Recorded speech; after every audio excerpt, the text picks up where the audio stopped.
भूर्भुवस्वः तस्य पितुर्वरेण्यं भर्गो देवस्य धीमहि धियो यो नः प्रचोदयात्। गायत्री के महामंत्र से जीवन का सब पाप हरो, सुंदर सुखी बनेगा जीवन, गायत्री का जाप करो। प्रिय भक्तगणों, आज हम माता लक्ष्मी, सरस्वती और माँ पार्वती की कथा का श्रवण करेंगे, क्योंकि इन माताओं के बिना हमारा जीवन अधूरा है, नरक के समान हो जाता है। आज की कथा का प्रसंग है माता लक्ष्मी ने सरस्वती को श्राप क्यों दिया, और माता सरस्वती ने भी माँ गंगा सहित माँ लक्ष्मी को श्राप दिया। आखिर क्यों? क्या है इस श्राप के पीछे का रहस्य?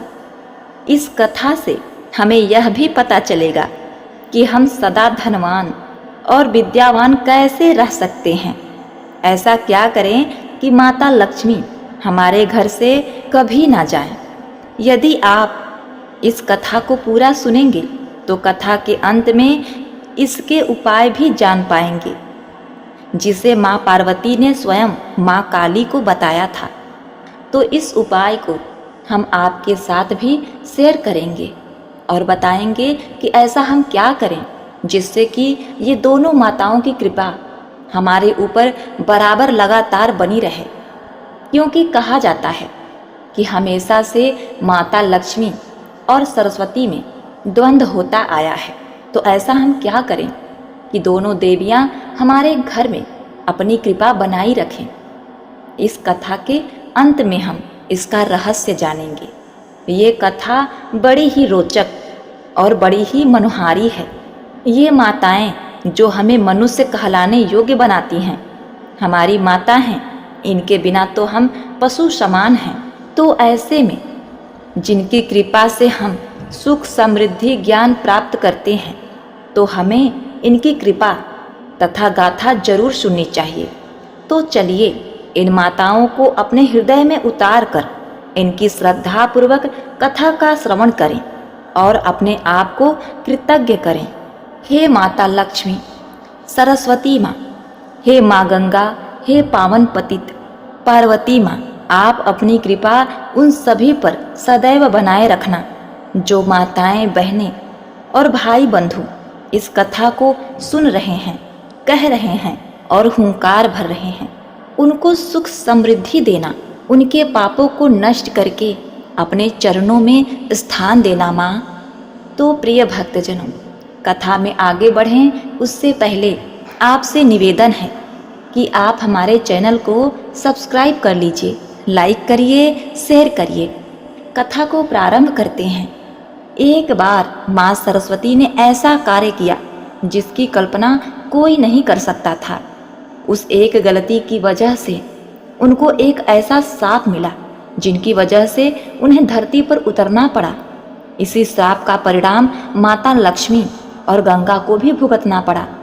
पौराणिक कथा की माने तो एक बार माता सरस्वती ब्रह्मलोक में अपनी बीड़ा बजा रही थी। तभी माता लक्ष्मी वहां प्रकट हुई। माता सरस्वती ने उनका स्वागत किया और आसन ग्रहण करने को कहा। उन्होंने माता लक्ष्मी से हाल चाल लेते हुए पूछा कि माता, आप अब ब्रह्मलोक में नहीं आती? तब अभिमान के साथ माता लक्ष्मी ने कहा कि मैं जन कल्याण के कार्य में बहुत व्यस्त रहती हूँ। आज थोड़ा समय मिला तो सोचा आपसे मिल आऊं। मुझे सबको धन, वैभव और सुख देना होता है, इसीलिए समय नहीं मिलता। मेरे बिना इस दुनिया का चल पाना असंभव है। वहीं आगे माता लक्ष्मी ने माँ सरस्वती पर कटाक्ष मारते हुए कहा कि अगर उन्हें भी सिर्फ ब्रह्मलोक में बीड़ा बजाना होता तो उनके पास भी समय ही समय होता। आगे माता लक्ष्मी की अहंकार भरी बातें सुनकर माता सरस्वती को बहुत क्रोध आया, जिसके बाद उन्होंने भी माता लक्ष्मी को कटाक्ष मारते हुए कहा, हे देवी लक्ष्मी, सत्य है कि आप वैभव की देवी हैं, लेकिन फिर भी आपको चंचला कहा जाता है, क्योंकि आपके पैर एक जगह नहीं टिकते। आप में बिल्कुल भी स्थिरता नहीं है। लेकिन मैं आपके बिल्कुल विपरीत हूँ। मैं जिस जगह पर जाती हूँ वहाँ आजीवन के लिए बस जाती हूँ। आपको तो कोई भी चुरा सकता है, डाका डाल सकता है, लेकिन मैं नहीं, बल्कि मैं तो बांटने से बढ़ती हूँ। मेरा प्रचार प्रसार जितना होगा मैं तो उतनी ही बढ़ती जाऊंगी। उन्होंने आगे कहा कि कोई भी मनुष्य कितना भी धनी क्यों न हो, जब तप में उसके साथ नहीं होती उसका जीवन मिट्टी के समान रहता है। माँ सरस्वती क्रोध में आग बबूला हो रही थी, जिसके बाद आगे उन्होंने माता लक्ष्मी से कहा कि अगर मैं न होती तो यज्ञ मंत्रोच्चारण मुमकिन न होता। बिना विद्या और ज्ञान के किसी भी मनुष्य का जीवन संभव नहीं है। साथ ही उन्होंने यह भी कहा कि उनके मंत्रों के बिना भगवान विष्णु की पूजा भी अधूरी है। माता सरस्वती के तर्कों से माता लक्ष्मी संतुष्ट नहीं हुई और न ही अपनी बातों से हिली, जिसके बाद उन्होंने कहा कि अब इस विवाद का फैसला सिर्फ और सिर्फ श्री हरि विष्णु करेंगे, क्योंकि आपको वाणी में तो कोई भी हरा नहीं सकता, क्योंकि आप विद्या की देवी हैं। तो इससे अच्छा है कि हम भगवान हरि विष्णु के चरणों में जाएं, उनके समक्ष जाएं और उनसे ही इस समस्या का समाधान पूछें। माता लक्ष्मी के यह कहने के बाद माता सरस्वती ने कहा, तो ठीक है, मुझे भी यह प्रस्ताव मंजूर है। चलिए चलते हैं भगवान विष्णु के पास। बस फिर क्या होना था, दोनों देवियां इस बात का फैसला करने के लिए विष्णु लोक के लिए रवाना हो गईं। बता दें कि वहां पहले से ही देवी गंगा भगवान विष्णु के चरणों में बैठी हुई थी। श्री हरि को ध्यान में लीन देखते ही माता लक्ष्मी उनके पास जाकर बैठ जाती हैं, लेकिन कोई भी माँ सरस्वती को बैठने के लिए नहीं कहता, जिससे वे नाराज हो जाती हैं। बस फिर क्या, क्रोध में लाल माता सरस्वती ने माता लक्ष्मी से कहा कि आप खुद मुझे यहाँ लेकर आई हैं और आपने मुझसे बैठने के लिए भी नहीं कहा। क्या विष्णु लोक में ऐसे ही अतिथियों का आदर किया जाता है? इस पर माता लक्ष्मी बोली कि मेरा निवास श्री हरि के हृदय में है और देवी गंगा को स्वयं प्रभु हरि ने अपने चरणों में स्थान दिया है। इसके अलावा उनके पास कोई जगह खाली नहीं जहां आपको स्थान दिया जा सके। इतना कहकर दोनों देवियां माता लक्ष्मी और गंगा जोर जोर से हंसने लगी। अपना उपहास उड़ाता देखकर सीमा बढ़ जाती है। माँ सरस्वती ने माँ लक्ष्मी से कहा कि आपको बड़ा अभिमान है अपने वैभव और श्री हरि के हृदय में होने का, तो मैं आपको यहाँ से दूर कर दूंगी और मैं एक दिन भगवान श्री हरि विष्णु के हृदय में स्थापित हो जाऊंगी। यह कहकर माँ सरस्वती ने माता लक्ष्मी को श्राप दे दिया और कहा कि आप विष्णु लोक छोड़कर धरती पर चली जाएंगी और आप तुलसी के रूप में जन्म लेंगी, जहाँ जाकर आपका भगवान विष्णु से कोई संबंध नहीं रहेगा और धरती पर आपका विवाह किसी असुर से होगा। प्रिय भक्तों, आपको बता दें कि यही माँ लक्ष्मी पृथ्वी लोक पर एक राजा की पुत्री के रूप में जन्म लिया, जिनका नाम वृंदा पड़ा। वृंदा का विवाह ही जालंधर नाम के असुर से हुआ था। इस बारे में हमने अपने अगले वीडियो में बता रखा है। वहीं माता लक्ष्मी को दिए गए श्राप को सुनकर देवी गंगा को माँ सरस्वती पर क्रोध आ गया। उन्होंने माँ सरस्वती को श्राप दे दिया कि वो भी धरती पर नदी बनकर प्रकट होंगी। दोस्तों, यह श्राप का सिलसिला यही नहीं थमा। माता लक्ष्मी की तरफदारी में देवी गंगा ने माँ सरस्वती को तो श्राप दे दिया, लेकिन माँ सरस्वती को यह भेदभाव बिल्कुल भी नहीं भाया। उन्होंने क्रोधित होकर देवी गंगा को भी श्राप दे दिया और कहा कि वो हरि के चरणों से निकलकर धरती पर नदी बनकर बहेंगी और अधिक से अधिक पापियों के संपर्क में आएंगी। वे कंकालों, हड्डियों इत्यादि को बहाएंगी। प्रिय भक्तगणों, क्रोध की अग्नि में तपते हुए तीनों देवी ने एक दूसरे को श्राप तो दे दिया, लेकिन जब उनका गुस्सा शांत हुआ तो वो तीनों बहुत पछताती हैं। तब तीनों मिलकर श्राप से मुक्ति पाने का उपाय ढूंढने लगी, जिस पर भगवान विष्णु ने कहा कि श्राप का फल तो उनको भोगना ही पड़ेगा, लेकिन कलयुग के 10,000 साल पूरा होने के बाद आप सभी देवियां पृथ्वी से अपने लोक में आकर वास्तविक स्वरूप में आकर मिल जाएंगी। इस बीच आपको अपने अंश से नदियों के रूप में अवतरित होना पड़ेगा और देवी लक्ष्मी तुलसी का पौधा बनेंगी। माना जाता है कि देवी सरस्वती अब अपने लोक को लौट चुकी हैं। माँ गंगा के स्वर्ग लौटने की तैयारी चल रही है। प्रिय भक्तों, अब माता गंगा भी अपने लोक को वापस लौट जाएंगी और इस धरती से गंगा माँ का लुप्त होना तय है।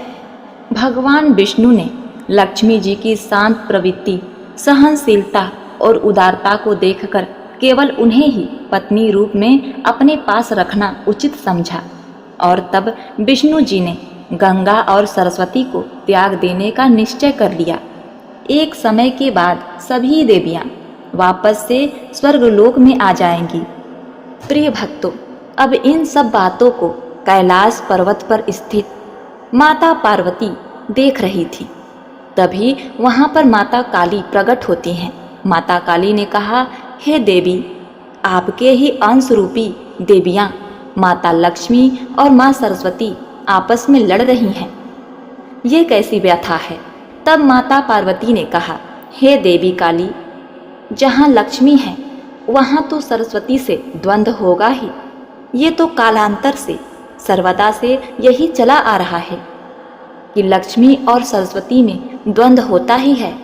यह सुनकर माता काली ने कहा, हे देवी, इन दोनों में द्वंद्व हो रहा है तो आप ऐसा कोई एक उपाय बताइए जिससे कि मनुष्य के जीवन में कल्याणकारी हो, जहाँ लक्ष्मी और सरस्वती एक साथ निवास करें, दोनों में कभी भी तकरार ना हो, जहाँ ये लोग खुशी पूर्वक उस व्यक्ति के जीवन में, उस घर में रहें। यह सुनकर माता पार्वती ने कहा, हे देवी, इसका उपाय है, परंतु आप बताइए कि किस प्रकार से मनुष्य के जीवन में लक्ष्मी और सरस्वती आपस में लड़ती रहती हैं, क्या कारण है? कोई उदाहरण बताइए। तब माता काली ने कहा, हे देवी जगत जननी, सुनिए, जिस घर में समृद्धि आती है उस घर में लक्ष्मी का वास हो जाता है। जब लक्ष्मी आती हैं तो सारा ध्यान उन्हीं पर चला जाता है। वह घर में विलासिता और खुशहाली लाती हैं और जल्द ही घर पर साधारण सफ़ेद गहने पहने हुए सरस्वती को सब भूल जाते हैं और सारा ध्यान भारी सोने के आभूषणों से लदी लाल साड़ी से सजी लक्ष्मी पर केंद्रित हो जाता है। सरस्वती जल्द ही निराश और अस्वीकार महसूस करती हैं और वह उस घर को छोड़ देती हैं। जैसे ही सरस्वती घर छोड़ती हैं, लक्ष्मी की बड़ी बहन अलक्ष्मी घर में कदम रखती है। वह अराजकता, संघर्ष, बीमारियां और अंततः विनाश पैदा करती हैं। एक बार जब लक्ष्मी को अलक्ष्मी की उपस्थिति का एहसास होता है तो वह चंचला स्वभाव में अलक्ष्मी की विनाशकारी नज़र के कारण ऐसा घर छोड़ देती हैं। तब अलक्ष्मी अकेले ही घर में विनाश का नृत्य रचाती हैं, जब तक कि पूरा घर पूरी तरह से नष्ट न हो जाए। इस दिव्य स्त्री शक्तियों के बीच लड़ाई के कारण अधिकांशतः घरों का भाग्य ऐसा ही होता है। जब छात्र अपनी पढ़ाई में तल्लीन होते हैं तो जाहिर तौर पर वे कमाते नहीं हैं या पर्याप्त नहीं कमाते। ध्यान हमेशा सिखाए गए कौशल को समझने पर होता है। एक बार जब कौशल में महारत हासिल हो जाती है और शिक्षा पूरी हो जाती है तो सीखने वाला विद्वान बन जाता है और सीखे गए कौशल का उपयोग करके धन अर्जित करना शुरू कर देता है। जब एक बार धन का प्रवाह शुरू हो जाता है तो अधिकांश मानव का ध्यान कौशल की सामग्री या सीमा के बजाय धन को बढ़ाने पर केंद्रित हो जाता है।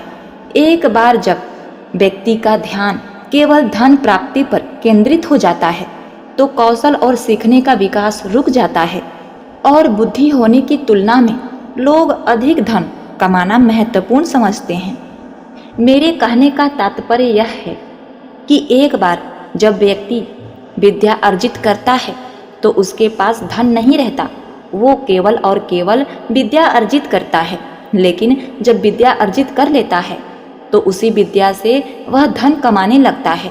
जब धन कमाने लगता है तो उसे धन के आगे कुछ और दिखाई नहीं देता। धन के लालच में वह इतना आगे बढ़ता जाता है कि वह लोभ मोह अनेकों प्रकार के कृत्यों से घिर जाता है। उसके मन में अनेकों प्रकार के विकार उत्पन्न हो जाते हैं, क्योंकि उसे धन का घमंड हो जाता है। वह अमीर हो जाता है, उसके अंदर तमाम तरह की विकार उत्पन्न हो जाती हैं। हे माता पार्वती, जहाँ विकार हो जाता है, घमंड और ईर्ष्या हो जाता है, वहाँ पर माता सरस्वती नहीं टिकती, वहाँ से चली जाती हैं। वे वहाँ पर अपना अपमान समझती हैं और इन्हीं अभिमान और घमंड के कारण अलक्ष्मी अपना पैर पसार देती हैं और वहाँ से माता लक्ष्मी को भी जाना पड़ता है। इस प्रकार दोनों देवियाँ वहाँ से चली जाती हैं और उस घर में अलक्ष्मी का वास हो जाता है और घर पूरी तरह से बर्बाद होने लगता है। तो हे देवी, मैंने आपको उदाहरण बता दिया। अब आप बताइए, हम किस प्रकार से माता लक्ष्मी और माँ सरस्वती को एक साथ में अपने घर में विराजमान कर सकते हैं? दोनों की कृपा एक साथ कैसे पा सकते हैं? यह सुनने के बाद माता पार्वती ने कहा, हे देवी काली, सुनिए, लक्ष्मी और सरस्वती एक घर में कैसे रह सकती हैं, इनका उपाय मैं बताती हूँ। यदि घर में विष्णु जी की पूजा होती है तो लक्ष्मी उस घर में अचल रूप से रहती हैं। विष्णु लक्ष्मी को अपने हृदय में रखते हैं और माता सरस्वती को अपने कंठ में छिपा कर रखते हैं। चूँकि सरस्वती और लक्ष्मी स्थायी रूप से विष्णु के साथ रहती हैं और लक्ष्मी विष्णु को प्रभावित नहीं कर पाती, तो ऐसे में घर समृद्ध हो जाता है और घर में खुशहाली आ जाती है। तो हे देवी, अगर घर में किसी भी मनुष्य को धन और विद्या दोनों चाहिए तो उन्हें सबसे पहले भगवान विष्णु की आराधना करनी चाहिए। उन्हें अपना इष्ट बनाना चाहिए। जहाँ भगवान विष्णु रहेंगे वहाँ तो माता लक्ष्मी स्वयं रहेंगी और माता सरस्वती के तो कहने ही क्या, वो तो सदैव भगवान विष्णु के कंठ में विराजमान होती हैं। भगवान विष्णु जब आशीर्वाद देते हैं तो पूरा घर धन संपन्न और ज्ञान से परिपूर्ण हो जाता है। तो इस प्रकार से मनुष्य को अपने जीवन को सार्थक बनाने के लिए भगवान विष्णु के शरण में जाना चाहिए, जिससे कि उन्हें धन की देवी लक्ष्मी और माता सरस्वती के दोनों का आशीर्वाद प्राप्त हो सके। प्रिय भक्तों, यह सुनकर माता काली अति प्रसन्न हुई। उन्होंने कहा, हे देवी, हे जगत जननी, आपके चरणों में कोटि कोटि नमन।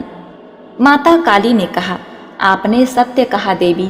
रावण एक विद्वान व्यक्ति और उच्च कोटि का ब्राह्मण था, लेकिन किसी मूल्यवान वस्तु को अपने पास रखने की लालसा उसके विनाश का कारण बनी। महाभारत के युद्ध से ठीक पहले दुर्योधन और अर्जुन के युद्ध में समर्थन के लिए कृष्ण ने अपने आप को दो भागों में बांटा। उन्होंने अपनी नारायणी सेना और खुद को लेने को कहा कि तुम दोनों में जो चाहे वो मांग सकता है। लेकिन दुर्योधन ने भगवान कृष्ण को ना चुनकर भगवान कृष्ण के नारायणी सेना को चुना। लेकिन वो तो भूल गया था कि भगवान कृष्ण ही साक्षात भगवान विष्णु हैं। उनके पास तो लक्ष्मी भी हैं, उनके पास तो सरस्वती भी हैं, जिनके कारण वह युद्ध में विजयी होगा। तो हे माता, मुझे अब समझ में आ गया कि जो सिर्फ और सिर्फ लक्ष्मी के पीछे ही भागेगा वह एक दिन विनाश की तरफ जरूर जाएगा। माता लक्ष्मी को पाने के लिए उनके पति नारायण का पूजा अवश्य करना पड़ेगा। अगर उनकी पूजा अर्चना की जाएगी तो माता लक्ष्मी अति प्रसन्न होंगी। भगवान विष्णु की सेवा करके आप माता लक्ष्मी के कृपा के पात्र बनेंगे और माता सरस्वती का आशीर्वाद आपको प्राप्त होगा। नारायण के बिना नारायणी यानी कि लक्ष्मी सदैव विनाश का कारण बनेंगी। जीव के बुद्धिमान उद्देश्य के बिना धन एक घातक हथियार है जो हमेशा आत्मविनाश करेगा। प्रिय दोस्तों, अब आइए आगे बढ़ते हैं माता सरस्वती की कथा की तरफ। माता सरस्वती के जन्म उत्पन्न होने की कथा सुनाते हैं।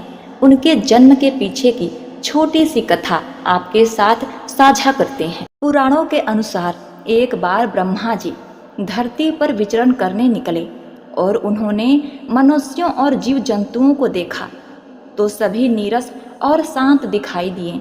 यह देखकर ब्रह्मा जी को कुछ कमी लगी और उन्होंने अपने कमंडल से जल निकालकर पृथ्वी पर छिड़क दिया। जल छिड़कते ही 4 भुजाओं वाली एक सुंदर स्त्री प्रकट हुई, जिसके एक हाथ में वीणा, एक हाथ में माला, एक हाथ में पुस्तक और एक हाथ में वर मुद्रा थी। चतुरानन ने उन्हें ज्ञान की देवी माँ सरस्वती के नाम से पुकारा। ब्रह्मा जी की आज्ञा के अनुसार सरस्वती माँ ने बीड़ा के तार झनका दिए, जिससे सभी प्राणी बोलने लगे। नदियाँ कलकल बहने लगी। हवा ने भी सन्नाटे को चीरते हुए संगीत पैदा किया। तभी से बुद्धि व संगीत की देवी के रूप में सरस्वती की पूजा की जाती है। पौराणिक कथा के अनुसार एक बार देवी सरस्वती ने भगवान विष्णु को देख लिया था और उन पर मोहित हो गई। वह उन्हें पति के रूप में पाना चाहती थी, लेकिन जब भगवान कृष्ण को पता चला तो उन्होंने कहा कि वह केवल राधा रानी के प्रति समर्पित हैं। लेकिन सरस्वती को मनाने के लिए उन्होंने वरदान दिया कि आज से माघ के शुक्ल पक्ष की पंचमी को समस्त विश्व तुम्हारी विद्या और ज्ञान की देवी के रूप में पूजा करेगा। उसी समय से भगवान श्री कृष्ण ने सबसे पहले देवी सरस्वती की पूजा की। तब से लेकर निरंतर पंचमी के दिन माँ सरस्वती की पूजा लोग करते आ रहे हैं। किंवदंतियों के मुताबिक ज्ञान की देवी माँ सरस्वती का इस दिन जन्म हुआ था। सृष्टि के रचयिता ब्रह्मा जी के मुख से सरस्वती विकसित हुई थी। वहीं पश्चिम भारत में माँ सरस्वती को भगवान सूर्य की बेटी के रूप में जाना जाता है। मान्यता है कि सरस्वती की शादी कार्तिकेय से हुई है। दूसरी ओर पूर्वी भारत में सरस्वती को पार्वती की पुत्री माना जाता है। उन्होंने भगवान विष्णु की 3 पत्नियां सरस्वती, गंगा और लक्ष्मी में से कहा जाता है। प्रिय भक्तों, इस प्रकार से हमारे भारतवर्ष में माता सरस्वती को लेकर अलग अलग तरह की धारणाएं हैं। कोई उन्हें भगवान विष्णु की पत्नी कहता है और कोई उन्हें ब्रह्मा की पत्नी कहता है। परंतु जो भी हो, माता सरस्वती तो ज्ञान की देवी है। उन्हीं के रहते ही प्राणी बोलना सीखता है। नदियों की कलकलाहट है, हवाओं में संगीत है, पेड़ पत्तों में गीत है। देवी सरस्वती तो जीवन का आधार है। तो प्रेम से बोलिए माँ सरस्वती की जय। प्रिय भक्तगणों, उम्मीद करती हूँ आपको यह कथा अत्यंत पसंद आई होगी। अगर आपको यह कथा पसंद आई है तो आप कमेंट में जय माँ सरस्वती अवश्य लिखिएगा और हमारे वीडियो को एक लाइक ज़रूर कर दीजिएगा। मिलते हैं नेक्स्ट वीडियो में। तब तक के लिए नमस्कार।